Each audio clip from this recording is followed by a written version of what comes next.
తచ్చత్. ఓం. మనం 5వ తరంగం ప్రశ్నోత్తర తరంగం అనేటువంటి అధ్యాయంలో సదాముక్తి సుధార్ణం అనే గ్రంథాన్ని మనం అధ్యయనం చేస్తున్నాం. ఇది ప్రశ్న ఉత్తర తరంగం. శిష్యుడు ప్రశ్న వేస్తుంటాడు, గురువు గారు జవాబు చెప్తూ ఉంటాడు. సరే, ఇక్కడ ప్రశ్న వేస్తున్నాడండి. నా ఆత్మానం వేత్తి బుద్ధ్యచ్చి ముఖ ఆత్మాతు వేత్తి తాన్ గంధర్వనగర చైంద్ర జాలికం న సత అన్యథా. నా ఆత్మానం వేత్తి ప్రశ్న వేస్తున్నాడు. బుద్ధి అచ్చి ముఖ ఆత్మాతు వేత్తి తాన్. ఈ కళ్ళు ఉన్నాయి, బుద్ధి ఉంది, వీటి ద్వారా సర్వ ఇంద్రియముల ద్వారా ఈ సృష్టిని ప్రపంచాన్ని అంతా కూడా ఆత్మ తెలుసుకుంటూ ఉంది కదా. తెలుసుకోబట్టి కదా దాన్ని ఏమంటున్నారు మీరు? సాక్షి అంటున్నారు, చైతన్యం చిత్ అంటున్నారు కదా. ఇప్పుడు అంటే అన్నింటినీ సర్వమును ప్రకాశింపచేస్తున్నది ఆత్మయే. అయితే ఈ ఆత్మ అన్నింటినీ తెలుసుకుంటున్నది, కానీ ఆ బుద్ధి, ఇంద్రియాలు, ఆ మనసు ఇవంతా కూడా ఆత్మను ఎందుకు తెలుసుకొనలేవు? ఇది ప్రశ్న. ఇప్పుడు స్వామి, నేను దారిలో మనుషుల్లో పోతూ ఉన్నా. ఒకప్పుడు చిన్నప్పుడు నాతో పాటు హై స్కూల్లో ఉండగా ఒక రామయ్య అనే పిల్లవాడు తెలుసు నాకు. పోతున్న బజార్లో మనుషుల్లో, హలో రామయ్య బాగున్నావా అన్న. అంటే నేను అతన్ని తెలుసుకున్నా, అతడు కూడా తెలుసుకున్నా. ఏం రాజుగారు బాగున్నారా, ఎక్కడున్నారు, ఏం చేస్తున్నారు రిటైర్ అయిన తర్వాత అని అన్నాడు. ఇప్పుడు నేను అతన్ని తెలుసుకున్నా, అతడు నన్ను తెలుసుకున్నాడు కదా. అలాగే తెల్లవారింది, సూర్యుడు నన్ను ప్రకాశింపజేస్తున్నాడు. నేనే కాదు, నిన్ను, ప్రపంచాన్ని అంతటినీ ప్రకాశింపజేస్తున్నాడు. అటువంటి సూర్యుడిని కూడా నేను తెలుసుకుంటున్నా, నన్ను ప్రకాశింపజేసేవాడిని కూడా నేను తెలుసుకుంటున్నా.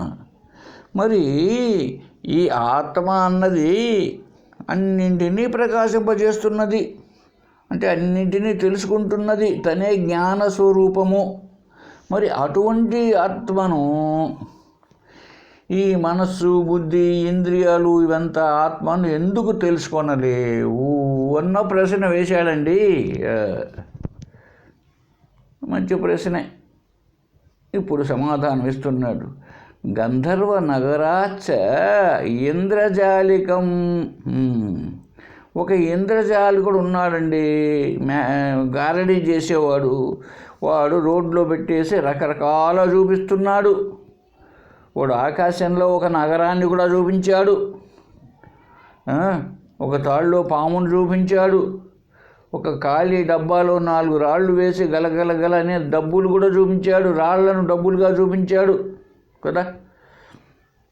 అంటే ఆ ఇంద్రజాలికుడు ఏం చేస్తున్నాడు? లేని దాన్ని ఉన్నట్టు చూపిస్తున్నాడు. వాడు గారడీ, వాడు మాయలోడు. ఇప్పుడు అతడు చూపించినటువంటి మాయానగరం కానీ, ఆ నగరంలో ఉన్నటువంటి జనులు కానీ, వాడు ఆ కూబుసమును, ఆ పాము యొక్క చర్మాన్ని వేసి పాముగా చూపించాడు కదా. ఆ పాము కానీ అతన్ని తెలుసుకోగలుగుతాయా? అంటే ఆ ఇంద్రజాలకుని చేత మాయ ద్వారా వెలువడినటువంటి అవంతా కూడా అతన్ని తెలుసుకోగలుగుతాయా?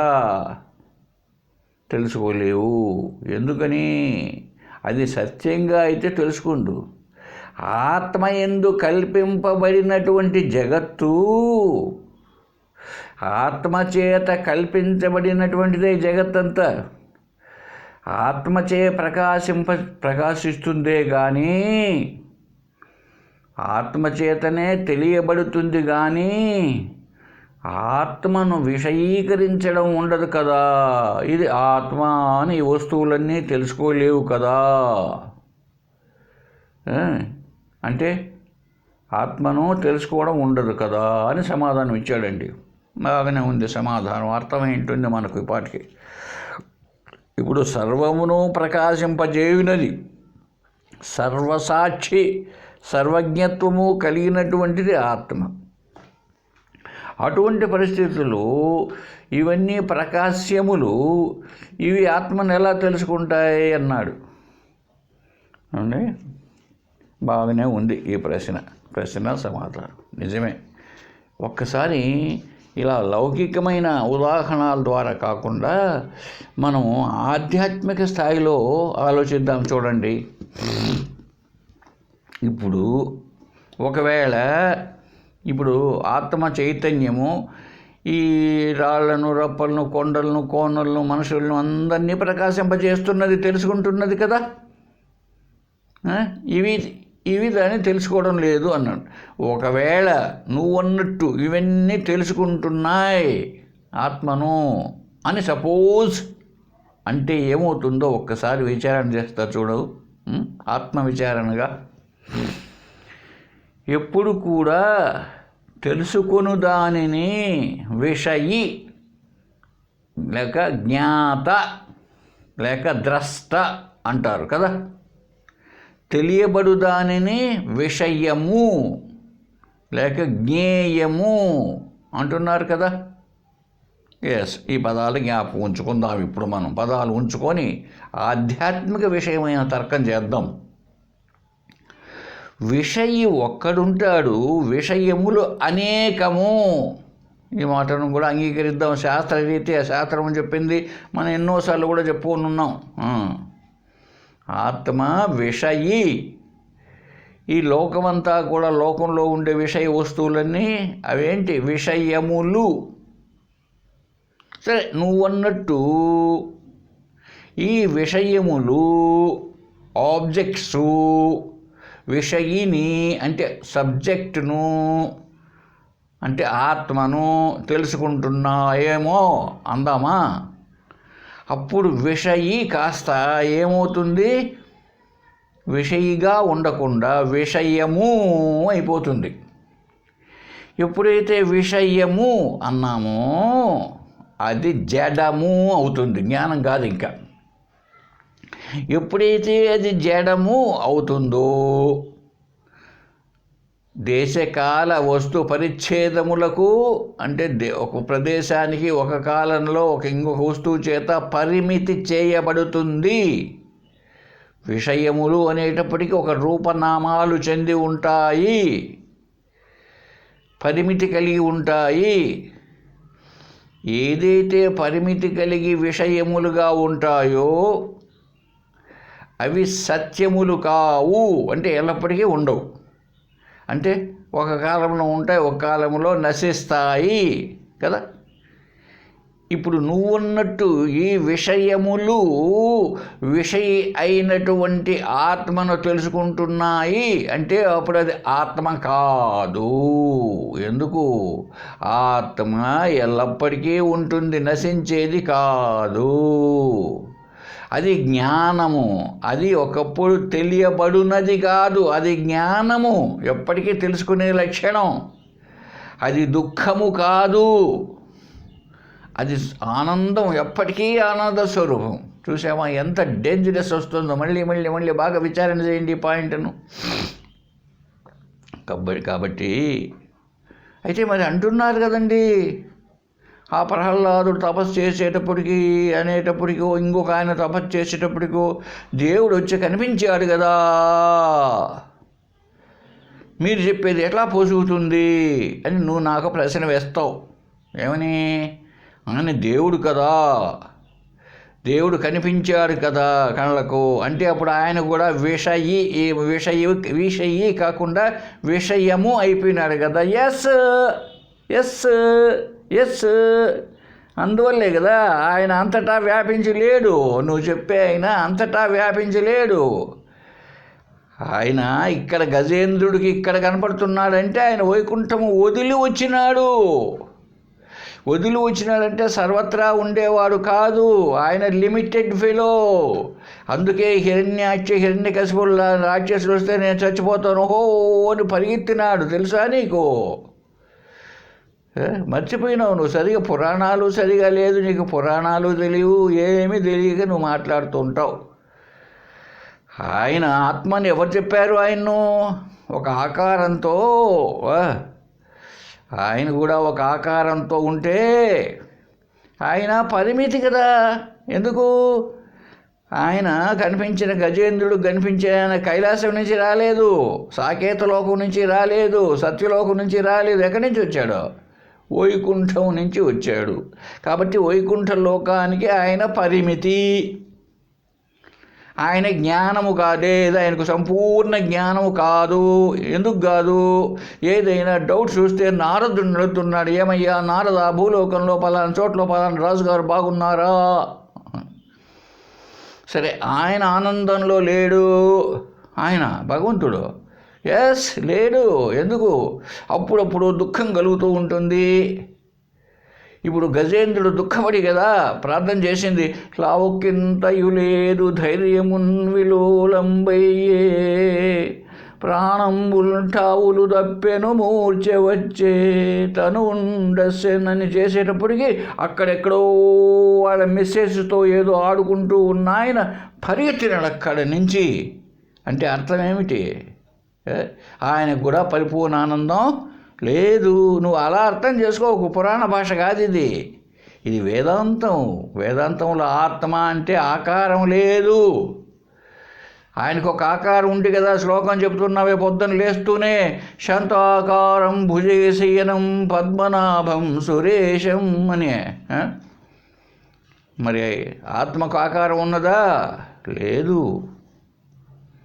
నువ్వు చెప్పేటువంటి ఆత్మ అనేది కూడా విషయము అయితే అది నశిస్తుంది. నశించున్నది ఆత్మ కాదు, బ్రహ్మ కాదు.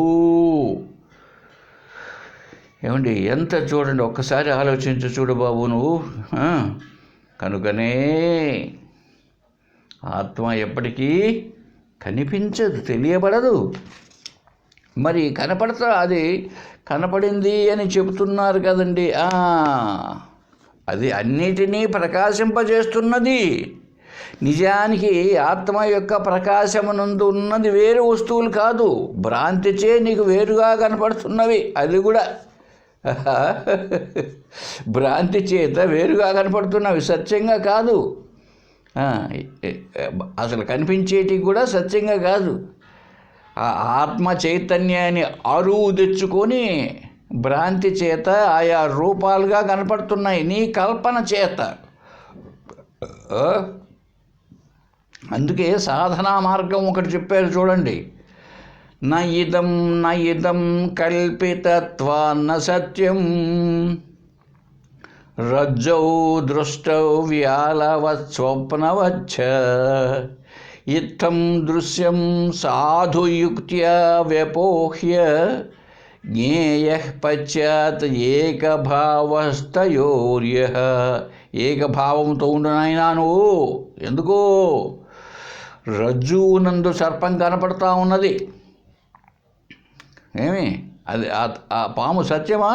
కాదు. మరి త్రాడు చేతనే, త్రాడు ఉన్నందువలనే భ్రాంతి అలా కలిగింది, అధ్యాస. త్రాడే కనిపించింది అలాగా. అలాగే స్వప్నమునందు భాషించు వివిధ పదార్థములు, కల్లో ఎన్ని పెద్ద లోకం కనపడింది. ఇవంతా కూడా ఈ దృశ్యాలు కల్పితం, సత్యం కాదు. సత్యము కాదు, కాదు, ఎప్పటికీ సత్యం కాదు. ఎప్పుడైతే సత్యం కాదో సత్యమైన దాని మీద ఇవి ఆరోపణ జరిగినాయి. శూన్యం అంటే కాదు, శూన్యం కాదు. శూన్యం అని ఎవరు చెప్పలే. జగత్తు మిథ్య అన్నమే కానీ జగత్తు శూన్యమని చెప్పడంలే. ఆ ఉన్నదానిపైన ఇవి భ్రాంతి చేత అలా కనపడుతున్నాయి నీకు. అందువల్ల నువ్వు వేరుగా ఉన్నాయి, ఇవి తెలుసుకోలేకుండా ఉన్నాయి అంటున్నావు. ఇవి అనేటివి లేవు బాబు, అసలు ఇవి అనేటివి లేవు. ఆత్మను వదిలిపెట్టి రెండవ వస్తువు లేదు. అందువల్ల ఇప్పుడు ఏం చేయాలి మనం? ప్రబలమైన యుక్తులతోనే దృశ్యమును నిషేధిస్తూ పోగా, అది మంచి ఉపాయాలు, మంచి శృతి యుక్తి అనుభవాల ద్వారా ఇవంతా లేవు, ఇదంతా నిషేధించాల, మిథ్య కదా. ఎలా నిషేధించాలి? ఈ మనస్సు, ఈ బుద్ధి, చిత్తము, అహంకారము నేను కాదు, ఈ పంచభూతాలంతా నేను కాదు, నేను సత్యచిత్ ఆత్మను అని అలా నిషేధిస్తూ పో. అప్పుడు ఏం మిగులుతుంది? ఎప్పుడైతే మిథ్య అన్నామో ఆ మిథ్యకు ఆధారము లేదా అధిష్టానమును నువ్వు తెలుసుకున్నట్లయితే ఇప్పుడు మిథ్యా ప్రపంచము ఉండదు అసలు. ఏది మిగిలి ఉంటుంది? అప్పుడు ఏది మిగిలి ఉంటుంది? ఒకటి మాత్రమే మిగిలి ఉంటుంది. ఏది? అధిష్టానం అయినటువంటి ఆత్మ. అది సత్యం, అది ఉన్నది, అదొకటే. అంతేగాని ఆత్మ అన్నీ చూస్తున్నాయంటవా? అనుకో, పోనీలే, అలానే అనుకో. ఇప్పుడు సముద్రం దగ్గర పోయావు, ఆ నీళ్లు అలలుగా కనిపిస్తున్నాయి, ఆ అలలుగా కనపడడానికి కారణం నీరే అని కూడా అన్నావు, నిజమే. ఇప్పుడు ఆ అలలు వచ్చి నీటిని తెలుసుకోవాలన్నా అది అలలు అనేది లేవు. నీకు ఈ భావన రావడమే లేదు. ఎంత చెప్పినా ఈ భావన రావాలి.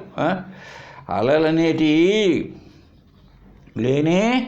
లేవు, ఉన్నది నీరే అయినప్పుడు నీరును తెలుసుకోవాలన్నా. చూడు, చిన్న విషయం చెప్తా చూడు బాబు, శిష్య. నిన్ను నీవు తెలుసుకోవాలంటే ఎలా తెలుసుకుంటావు చెప్పు? నీవు ఉన్నావా అని అడిగా. నీవు ఉన్నావా? ఉండండి సార్, లైట్ వేసుకొని చెప్తానంటావా? లేదా అద్దంలో చూసి చెప్తానంటావా? ఉండండి, మా తాతని అడిగి చెప్తా, నేనున్నాను లేదు అని చెప్తావా? ఏమి చెప్పవే, నేను ఉన్నాను సార్ అంటావు. ఎట్లా?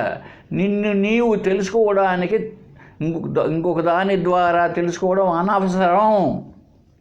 ఆ ప్రశ్నే అప్రస్తుతం. నీవు ఉన్నావు, మళ్ళీ చెప్తున్నా, శరీరముగా కాదు. నీవు శరీరాన్ని తెలుసుకుంటే జ్ఞానముగా ఉన్నావు. నీవు శరీరాన్ని తెలుసుకుంటున్నావు. శరీరం నీకంటే మళ్ళీ వేరుగా ఉంది అంటున్నామే కానీ నీవు లేకపోతే శరీరం లేదు. శరీరం సత్యం కాదు అసలు. శరీరం అనేది ఒకటి ఉండి నువ్వు దాన్ని తయారు చేసి పెట్టి మట్టిలో పిల్లవాళ్ళు బొమ్మలు చేసి పెడతారు, అలా చేసి పెట్టి ఉంటే అప్పుడు ఎవరెవరే నేను చేసిన బొమ్మ నన్ను తెలుసుకోలేదే అనొచ్చు. అసలు నువ్వు చెయ్యలేదు బాబు, నీకు అలా కనిపిస్తున్నది. ఎప్పుడు? జాగ్రత్త అవస్థలో, స్వప్న అవస్థలో, సుషుప్తిలో. నిజంగా నువ్వు చేసిన బొమ్మ పగిలిపోయిందా? ఆత్మ చేసిన శరీరము గాఢ నిద్రావస్థలో పగిలిపోయిందా? మరి కనిపించడం లేదే. మరి స్వప్నంలో అయితే రకరకాల శరీరాలన్నీ ఉన్నాయే. ఇదంతా ఆలోచించి విచారణ చేస్తే సృష్టి జరగలేదు, అసలు విషయములు లేవు తెలుసుకోవడానికి. అయినా ఉన్నాయంటున్నావు కదా, సరే మళ్ళీ ఇంకో మాట చెప్తా విను, ఇంకొక రకంగా. అతః పృథగ్జ్ఞాస్తి జగత్పరాత్మనః పృథక్ ప్రతీతిస్తు మృషా గుణాదివత్ ఆరోపితస్యాస్తి కిమర్థవత్త అధిష్టానమాభాతి తథా భ్రమేణ. ఈ పరమాత్మ కంటే భిన్నముగా జగత్తు అనేది లేనే లేదు. అది అర్థం కావాలి. ఉన్నది ఒకటే అంటుంటే మళ్ళీ రెండు దాని నుంచి వస్తుంది. అయితే నువ్వేమంటావు? అన్నీ కనపడుతున్నాయి కదా అనేటప్పటికి నేను నీ స్థాయికి వచ్చి కనపడుతున్నాయా? అయితే పరమాత్మ సృష్టి చేసినాడు పో. ఎట్లా సృష్టి చేసాడు? మాయతో అంటే ఏంది? నిజమా? మాయతో చేశాడు. మాయ అంటే ఏమని అర్థం? యామా సామాయ, ఏది లేదు అది మాయ. లేని దాంతో చేసినాడు పో. లేని బంగారుతో లేని నగ తయారవుతుందా? మరి లేని దాంతో చేశాడంట ఆయన. అంటే అర్థమేమి? అసలు సృష్టి అన్నది సత్యము కాదు, నీకు అలా కనిపిస్తున్నది. ఉన్నది ఒకే ఒక పరమాత్మ, ఉన్నది ఒకే ఒక బంగారు. అదే గాజులుగా, కమ్మలుగా, నెక్లెస్గా, వడ్డాణాలుగా కనిపిస్తున్నది నీ కంటికి. తెలిసిన వాడికి ఎప్పటికీ బంగారే. అది ఆ బంగారు పనివాడు కొనేవాడు ఉన్నాడే, వాడు ఎప్పటికీ నువ్వు ఎన్ని చూపించావు బంగారే అంటాడు వాడు. ఎందుకు? తూకం వేసి తీసుకుంటాడు కాబట్టి వాటన్నిటినీ. అప్పుడు వాడు బంగారుగా విడివిడిగా చూడడు. నువ్వు విడివిడిగా చూసిన దానివల్ల నీకు విడివిడిగా ఉన్నాయి అనిపిస్తున్నది. అలాగే కదా ఇప్పుడు సముద్రం దగ్గర పోయి చూస్తే నువ్వే ఏమంటావు? అబ్బా అదేదో అక్కడొచ్చి అలా ఎంత పెద్దది, ఇదిగో ఇక్కడొచ్చి అలా ఎంత చిన్నది, అబ్బా అక్కడ చూడు 2 అలలు ఢీకొన్నాయి, నీళ్లు ఎంత పైకి లేచినాయో బుడగలు, అయ్యయ్యో ఎన్ని జల్లులు పడుతున్నాయో చూడు మన మీద. ఏంటివి ఇవన్నీ? ఇన్ని ఉన్నాయా? ఉన్నది ఒకటి గుర్తుపెట్టుకో. ఈ భావం చూద్దాం. పరమాత్మ కంటే భిన్నముగా జగత్తు లేనే లేదు. పృథక్ నాస్తి, వేరుగా లేదు బాబుది. అది ఎట్లా ఉందంటే, అయితే కనపడుతున్నది కదా అంటావు కదా. ఎస్, కనపడుతూ ఉన్నది. ఎట్లా కనపడుతున్నది తెలుసా? గుణి గుణము ఈ 2 వేరుగా ఉన్నట్టు. ఇప్పుడు ఎస్వి బాలసుబ్రహ్మణ్యం అనే ఆయన ఉన్నాడండి, బాగా పాటలు పాడుతున్నాడు. ఆ పాట పాడుట అనే లక్షణము ఆయనకంటే వేరుగా ఉన్నట్లు. వేరుగా ఉందా? పాటలు పాడే ఆయనేనండి బాలసుబ్రహ్మణ్యం గారు. పాటలు పాడే ఆయనండి. ఆ పాటలు పాడే శక్తి ఎక్కడుంది? ఆయన దగ్గరే ఉంది. ఇప్పుడు ఆ పాటలు పాడే శక్తి ఆయనను వదిలి ఉంటున్నదా? లేదు ఆయన పాటలు పాడే శక్తిని వదిలి ఉంటున్నాడా?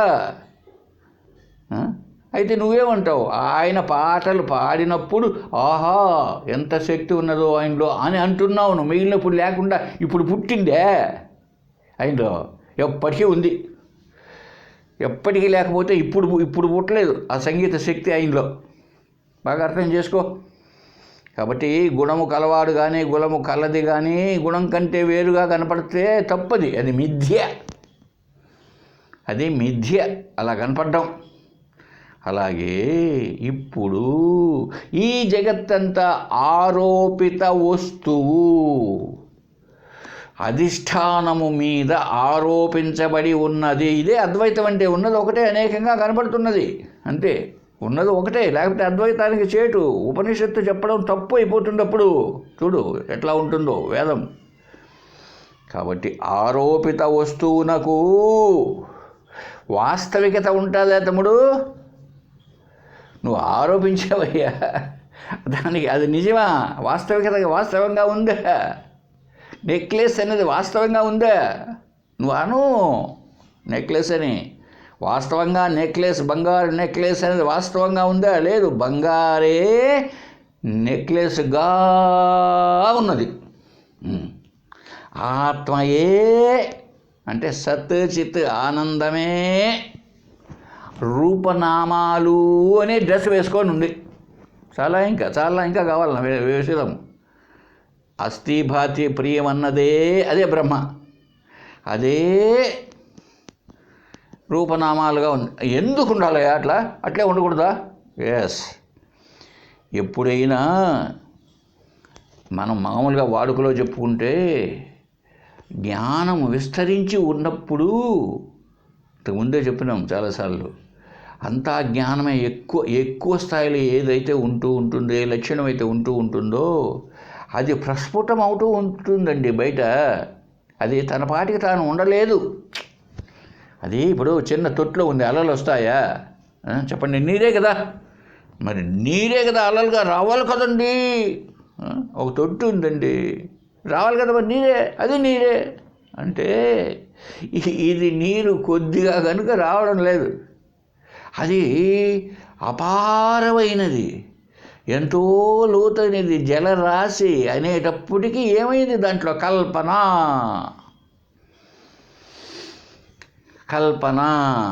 కల్పన వచ్చి అలల్లా ఏర్పడేటప్పటికి నువ్వు వేరుగా అనుకుంటున్నావు. అది వచ్చినటువంటి ఇబ్బంది. ఎప్పుడు ఏ వస్తువైనా, లౌకికంలో అయినా చూడండి, చెప్పుకున్నామే ఇంతకుముందు మనం, ఒక జ్ఞానం చాలా బాగా ఉంటుంది. ఎప్పుడో సినిమా పాట పాడుకుండేవాడు కాదు, బాగా మంచి జ్ఞానవంతుడు అనుకో. ఆ జ్ఞానవంతుడు వంట చేస్తున్నాడు అనుకో, చేయకూడదా? చేయొచ్చు.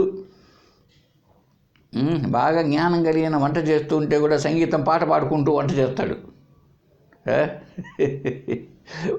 పల్లెల్లో వరి నాట్లు వేస్తూ ఆడవాళ్ళు పాటలు పాడుకుంటూ ఉంటారండి.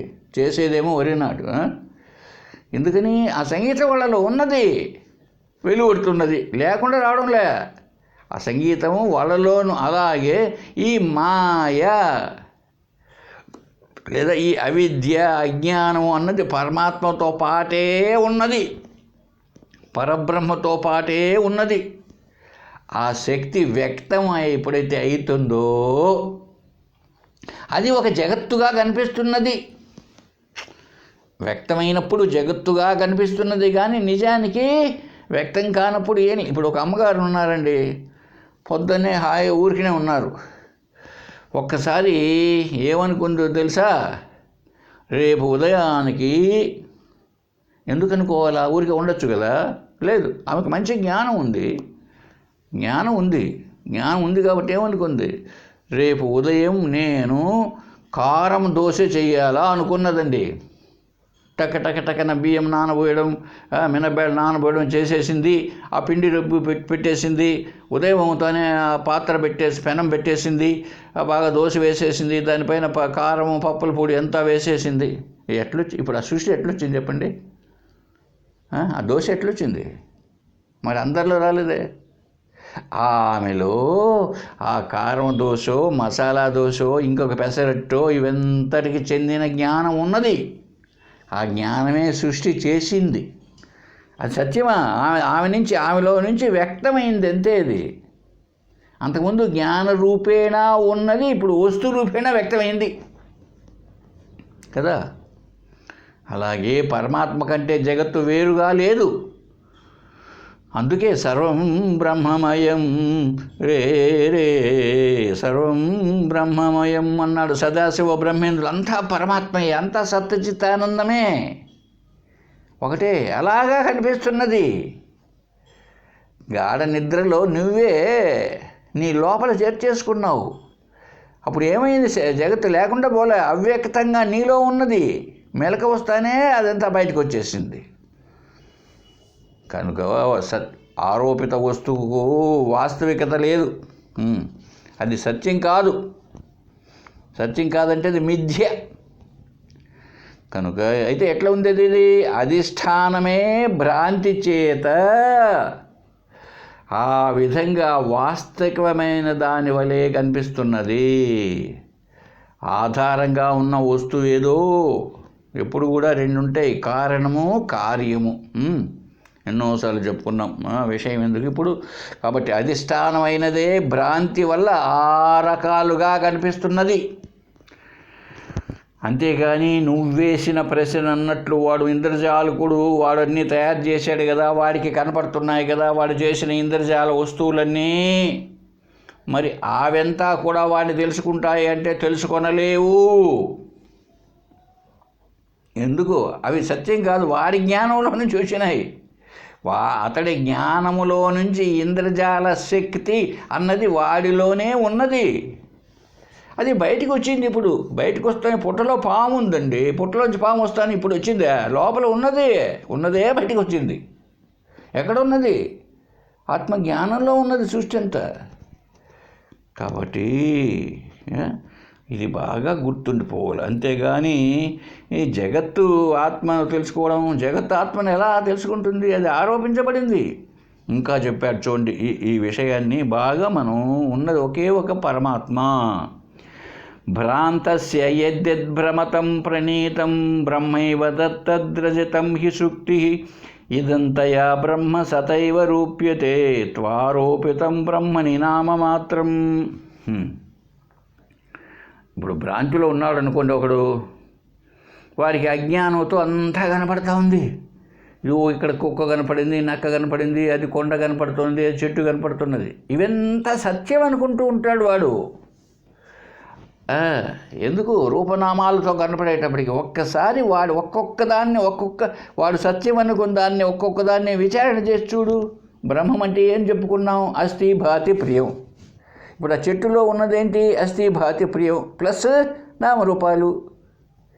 ఈ నామరూపాలను తొలగించి చూడు. తొలగించకుండా ఉంటే ఏమవుతుందండి? అసలు అవి కల్పితమయ్యా, నువ్వు రూపనామాలే కల్పితం. దాన్ని ఏమన్నావు? ట్రీ అన్నావు. చెట్టును చూసి ఏమన్నావు నువ్వు? ట్రీ అన్నావు. అది సత్యమైతే వాడు నార్త్లో ఉండే అబ్బాయి ఒక ట్రీ హై అనాలి, అనలే ఒక పేడ్ హై అంటాడు వాడు. ఏమది? ఒక ట్రీ హై అనద్దు ఏమి, నువ్వు అది చెట్టు అన్నట్టు. కాబట్టి ఇవంతా కల్పితాలి. అజ్ఞానవశంతో కనిపిస్తున్నవే ఇదంతా బ్రహ్మస్వరూపమే. ముత్యపు చిప్పలో వెండి కనిపించినంత మాత్రంతో అది వెండి కాదు. అలాగే మనం ప్రతి ఒక్కడం ఏమంటున్నాం? ఇదం జగత్ అంటున్నాం. అన్నీ ఇదం అంటే ఇది అని. దేన్నైతే ఇది అని రూపనామాలు లేకుండా, ఇది పేన అయిపోయింది, రూపనామాలు వచ్చాయి. ఇది పుస్తకం, ఇది అనేది అలాగే ఉంది, పుస్తకం అనేది రూపనామాలతో వచ్చింది. ఇది టేబుల్, ఇది అనే పదం అట్లాగా ఉంది, టేబుల్ అనే రూపనామాలు వచ్చాయి. దేన్నైతే ఇదం అని అంటున్నావో నువ్వు, ఇదం శరీర, ఇదం నాసిక, ఇది ముక్కు, ఇలాగా ఈ ఇదం అనేదంతా కూడా బ్రహ్మమే. ఈ బ్రహ్మమునందు జగత్తు నామమాత్రంగా ఉన్నది, నామమాత్రమే కానీ ఊరికనే ఉన్నట్లుంది కానీ అది సత్యముగా లేదు. ఇది గుర్తుపెట్టుకో. సరే, నెక్స్ట్ శ్లోకానికి వెళదాం. ఆత్మ అనేకవదేక సందృశ్యతే చేత్ కథం శృణు దీపికా చ పలక మధ్యన్యస్త యథా తథా. ఇక్కడ 20 శ్లోకంలో కూడా 2 వచ్చాయి. ఆత్మ అనేకవత్, ఆత్మ ఒకటే కదండి, అనేకంగా కనపడుతున్నదే. ఈ బ్రహ్మ మొదలు పిపీకల వరకు ఎలాగా ఈ సృష్టి అంతా జగత్తంతా ఒకదానిపైనే ఆరోపణ చేసినప్పుడు ఇది అనేకంగా ఒకటి ఉన్న వస్తువు సత్వస్తువు ఒకటి, సత్వస్తువు ఒకటి, అది అనేకంగా కనపడుతుంది. ఈ ప్రశ్న ఇంతకుముందు కూడా వచ్చింది, ఎందుకో మళ్ళా వేశాడు ఈయన. ఉన్నది ఒకటే, అనేకంగా కనపడుతున్నదే. దీనికి సమాధానం ఇచ్చాడు గ్రంథంలో. ఆయన ఒక ల్యాంటర్న్ ఉంది, లాంతర్ అనేది ఉంది, దానికి 4 పక్కల 4 రకాలైన అద్దాలు ఎప్పుడైతే పెట్టేశారో అప్పుడు ఏమవుతుంది? అనేక దీపాల మాదిరిగా కనిపిస్తుంది. అలాగే అద్దంలో ఒకే మనిషి చూస్తే, ఒక చుట్టూ అద్దాలు పెట్టారు, అద్దాల మేడ లేకపోతే అద్దాల రూము, ఒకే మనిషే. ఈ అద్దాలు ఎక్కువగా కనపడేటప్పటికీ అనేక మందిగా కనిపిస్తున్నారు. అలాగే ఆత్మ ఒకటే, ఉపాధులు అనేకము. చూసామా? ఇప్పుడు కరెంట్ ఏమో ఒకటే, ఇక్కడ చిన్న లైటు, చిన్న వెళ్తారు, పొడుగాటు బార్ లైటు, అప్పుడు పొడుగాటు వెళ్తురు, అక్కడ 250 వోల్టేజ్ బల్బు, అక్కడ గుండ్రంగా పెద్ద లైటు, పెద్ద వెళ్తురు. దేనివల్ల? కరెంటా? కాదు, ఉపాధుల వలన అనేకముగా ఉన్నట్టు కనిపిస్తున్నది. ఉన్నది ఒకటే, ఉన్న బంగారు ఒకటే. ఉపాధుల మేరకు, ఉపాధుల ద్వారా వెలువడేటప్పటికీ అనేకముగా కనిపిస్తున్నవి. ఏమండి? ఉన్న నీరు ఒకటే, అనేకమైన అలలుగా కనిపిస్తున్నది. మృత్పిండమేకం బహుభాండ రూపం. మట్టి ఒకటే, అనేక కడవలు కుండలు మూకులుగా మట్టి ఒకటే. అది అలాగే పాలు ఒకటే, గోవులు అనేకం. నల్ల ఆవు పాలు నల్లగాను, ఎర్ర ఆవు పాలు ఎర్రగాను అలా లేదు. చూసారా? ఈ శ్లోకం చాలా గొప్పగా ఉంటుంది. కాబట్టి ఇది ఇంతకు ముందే చెప్పుకొని ఉన్నాం. అనేకంగా ఎందుకు కనపడాలి? అనేకం అనిపిస్తున్నది అయ్యా, నీకు అనేకం అనిపిస్తున్నది. నువ్వు అలా కారణానికి వెళ్ళి చూడు, కార్యమును చూసి అనేకం అనగాకు. కారణానికి వెళ్ళు, కారణానికి వెళితే సర్వకారణం బ్రహ్మ.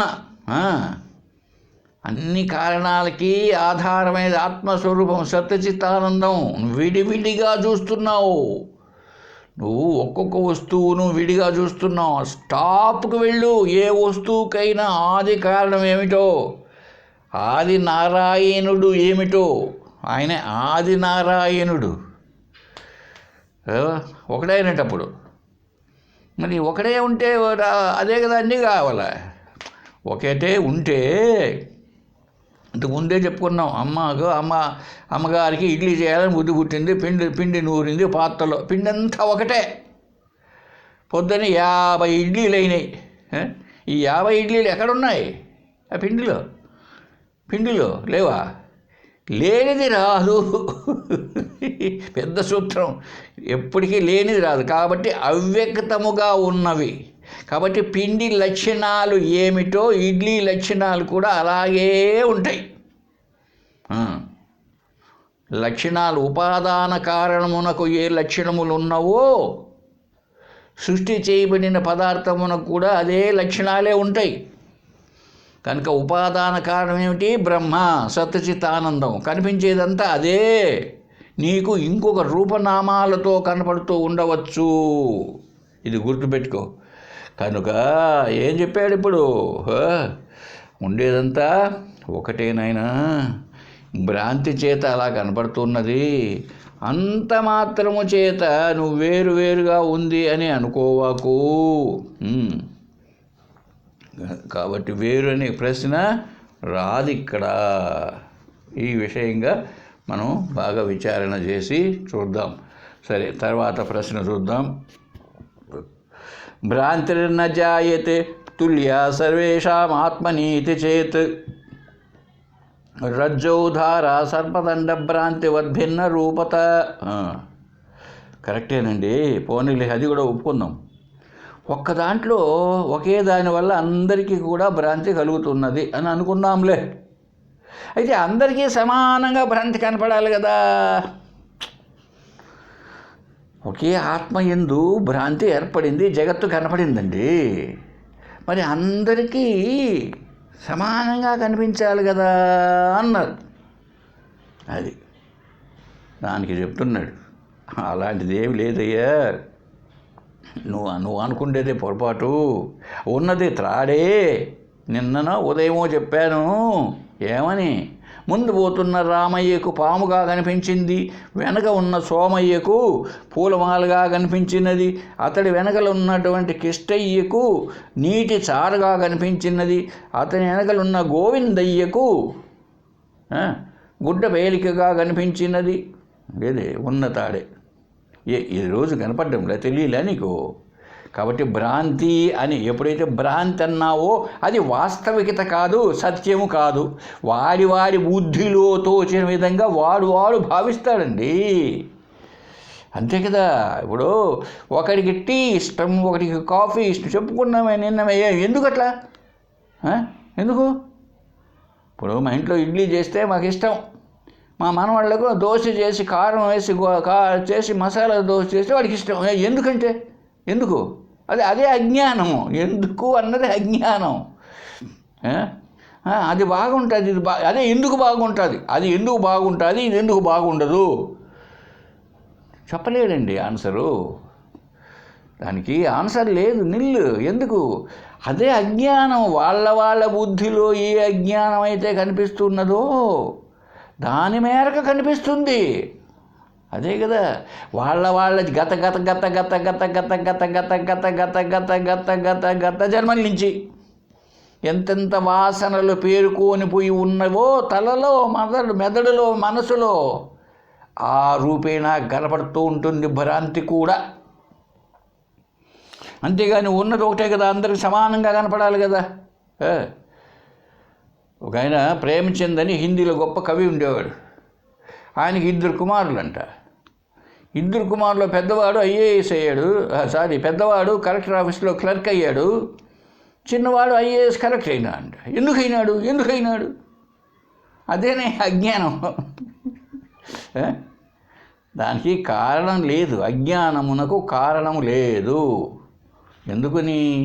దాన్ని ఊహించి చెప్పడానికి వీలు లేదు. జ్ఞానానికైతే చెప్పవచ్చు, కానీ అజ్ఞానానికి, భ్రాంతి అసలు నిజమైతే కదా, అది నిజమైతే ఏదైనా భ్రాంతి. కాబట్టి భ్రాంతితో ఉన్న తాడునందు భిన్న భిన్న గుణాలు, జలధార, సర్పము, దండము, ఈ పుష్పమాలిక, ఇలాగ ఎన్నో కలగడం లేదా? అసలు అది కూడా కాదు. ఈ భ్రాంతి అంతా కూడా ఏమి అసలు భ్రాంతి అన్నది నిజం కాదు, అలా కనపడుతున్నది. చెప్తున్నాడు చూడండి, యత్ర భ్రాంత్యా కల్పితం తద్వివేకే తత్తన్మాత్రం నైవ తస్మాద్ విభిన్నం స్వప్నే నష్టే స్వప్న విశ్వం విచిత్రం స్వస్మాద్ భిన్నం కిన్ను దృష్టం ప్రబోధే. ఒక వస్తువు నందు భ్రాంతి చేత కల్పించబడింది. అంటే పామే కనిపించబడింది, నిజంగా లేదు, తాడు పాము అనుకున్నావు. ఇప్పుడు కల్పితం కదా అది. ఎప్పుడైతే విచారణ చేసావో ఆ భ్రాంతి పడినటువంటిది దాని యొక్క అధిష్టానం, ఆధారమైనటువంటి రూపంతోనే కనిపిస్తుంది. మళ్ళీ కనపడదు పాము. ఏం కనిపిస్తుంది? త్రాడు అని తెలుస్తుంది. ఎప్పుడు? ఆ పాము కనపడడానికి కారణమైనటువంటి, ఆధారమైనటువంటి త్రాడు యొక్క స్వరూపమును తెలుసుకున్న మీదట. ఎలా తెలుస్తుంది? విచారణ ద్వారా తెలుసుకున్న మీదట ఇప్పుడు పాము లేదు, అసలైన దాని రూపముతోనే కనిపిస్తుంది. అవును కదా? తద్భిన్నముగా ప్రతీతము కాదు. అలాగే ఒకే వ్యక్తి, ఒక ధనవంతుడు తాను కలగన్నాడని చెప్పుకున్నాం నిన్నను మొన్నను కూడా. రకరకాలైనటువంటి కళ స్వప్నంలో రకరకాలైన వస్తువులు, విషయాలు ఎన్నెన్నో ఉన్నాయి. ఇవన్నీ ఎవరి చేత కల్పించబడ్డాయి?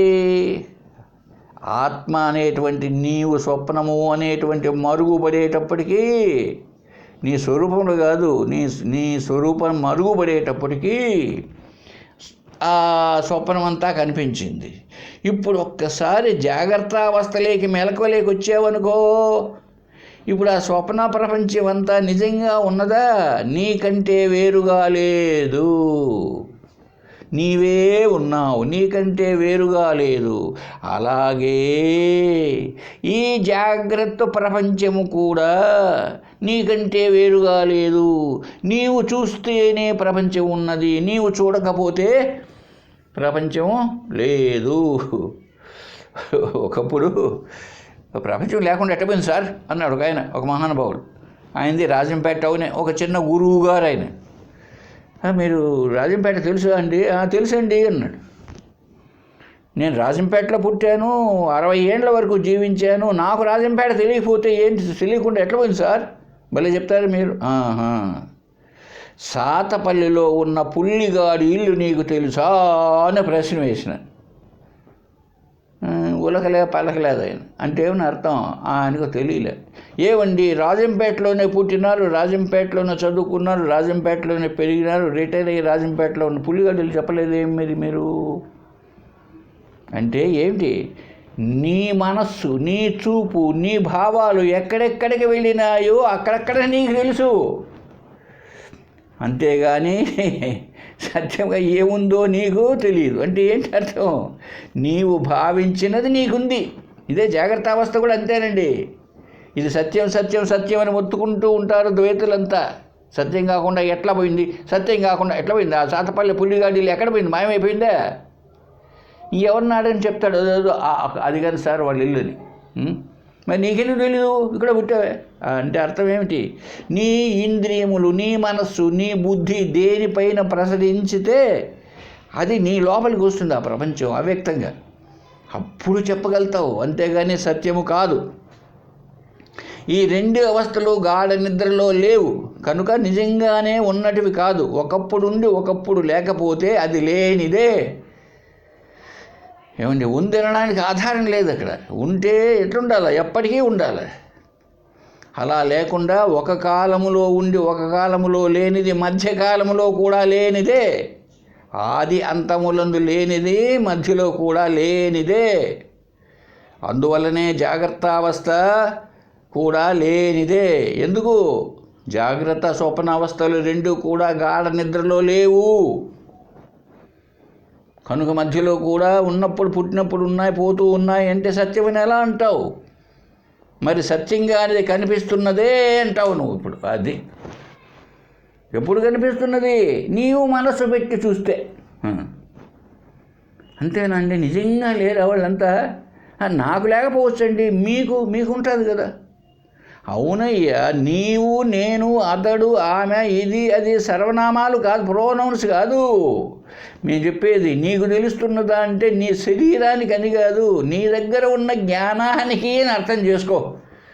నీవు కూడా జ్ఞానస్వరూపానివే, నేను ఆత్మస్వరూపాన్నే, అతడు జ్ఞానమే, ఆమె జ్ఞానమే. ఆ జ్ఞానము మీద నేనేం చేసినాను? నల్ల దుప్పటి వేసుకుంటే ఇట్ట కనపడుతున్నా, నీవు ఎర్ర దుప్పటి అనే శరీరం వేసుకున్నావు. ఆయన తెల్ల దుప్పటి వేసుకొని ఆయన చీఫ్ మినిస్టర్ అయినాడు. ఆయన ఇంకొక ఆయన కిషన్ రెడ్డి అనే ఆయన పెద్ద మంచి తలతల వేసుకొని ఆయన యూనియన్ మినిస్టర్ అయినాడు. ఇవే చెప్పేది నేను కాదు. కాబట్టి నువ్వు వేసుకున్న వేషాన్ని బట్టి చెప్పడంలే, నువ్వు సత్యంగా ఏమిటో అర్థం చేసుకో. ఇది అర్థమైన నాడు ఈ జాగ్రత్త అవస్థ ఎందుకు కనిపించినటువంటి ఈ ప్రపంచం కూడా మిథ్య. ఎప్పుడైతే ఇది మిథ్య అని తేలుతుందో సత్యం ఏమిటో పట్టుకో. అంతేగాని ఇక్కడ చెప్పాడే, ఈ విశ్వము ఆకారం దాల్చింది, ఇలాగా కనపడుతూ ఉన్నది, సర్పమని పుష్పమాలని కనిపిస్తూ ఉన్నది అని నువ్వు అంటే ఎలా కుదురుతుంది? అసలు భ్రాంతి కలగడానికి ఆధారం, అధిష్టానం ఏమిటో నీకు తెలియవస్తే అది పోతుంది. అందుకు ఈ జగత్తు సత్యమైతే నువ్వు ఏమైనా చెయ్యి, యజ్ఞాలు చెయ్యి, యాగాలు చెయ్యి, ఏమైనా చెయ్యి. నువ్వు జగత్ అంటే ఏమనుకుంటున్నావు? భూలోకం ఒకటేని అనుకుంటున్నావు. పిచ్చివాడా, నువ్వు అది అనుకుండేది కాదు. జగత్ అంటే ఏదో పుస్తకాల్లో రాశారే, 7 14 లోకాలు కూడా జగత్తే. వైకుంఠం ఒక జగత్తే, కైలాసం ఎంత జగత్తే. జాయతే గచ్చతి ఇది జగత్. పుడుతూ ఉంటుంది, పోతూ ఉంటుంది, ఏదో అది జగత్తు. మరంతా అదే. ఈ లోకాలు మాత్రం జగత్తు, పై లోకం జగత్ కాదు, అంతా జగత్. జగదీశ్వరుడు అని ఆయనకి పేరు, జగత్తును పాలించేవాడు. ఏ జగత్తును పాలిస్తున్నాడు ఆయన? వైకుంఠవాసుడు. వైకుంఠాన్ని ఆయనకి అక్కడ మిలిటరీ ఉంటుంది, వాళ్ళంతా ఉంటారు, వంట చేసేవాళ్ళు ఉంటారు, బట్టలు ఉతికేవాళ్ళు ఉంటారు, వాళ్ళంతా అదే ఆయన ప్రపంచం. మన భారతదేశానికి మోడీ గారు ఎలాగైతే ఇలా పరిపాలిస్తున్నారో అలాగే అవంతా జగత్తే. కనుక నువ్వు భ్రాంతి కలిగేదాన్ని బట్టి ఏమేమో అని అనుకోవద్దు నాయన. సక్రమమైనటువంటి విచారణ చేసి తెలుసుకోవడానికి ప్రయత్నం చేయి. అప్పుడు ఇటువంటి ప్రశ్నలు ఏవి ఉద్భవించవు. అయినా నువ్వేం చేస్తున్నావంటే తిప్పిచ్చి మలిచి అడిగిన ప్రశ్ననే అడుగుతున్నావు. ఒక్కసారి బాగా సశాస్త్రీయమైనటువంటి గ్రంథాలను, సహేతుకమైనటువంటి గ్రంథాలను శృతి యుక్తి అనుభవాల ద్వారా సద్గురువు ద్వారా నీకు విచారణ జరిగితే నీ మనసు చిత్తశుద్ధి ఏకాగ్రతను సంపాదించుకొని నువ్వు ముందుగా రెడీగా ఉంటే నీకు ఇటువంటి సంశయాలు వచ్చేటివి కాదు. ఎందుకు ఇప్పుడు బంగారు పనివారి దగ్గర తీసుకుపోయినావయ్యా, బంగారుతో చేసే నెక్లెస్ గాజులు అమ్మడానికి. వాడు అవి బంగారు కాదని ఏమైనా చూస్తాడు, కాకపోతే పరీక్ష చేసి చూస్తాడు. అంతేగాని ఇది నెక్లెస్ కదా, ఇది బంగారు ఎందుకయింది, ఎప్పుడు అయింది, ఎందుకయింది, ఇది ఎందుకు 10 గ్రాములు 30 గ్రాములు ఎందుకు ఉంది, 50 ఎందుకు కాకూడదు, ఇలా అడుగుతాడా వాడు? వాడికి బాగా తెలుసు ఇది బంగారే అని. అలాగే ఏది చూసినా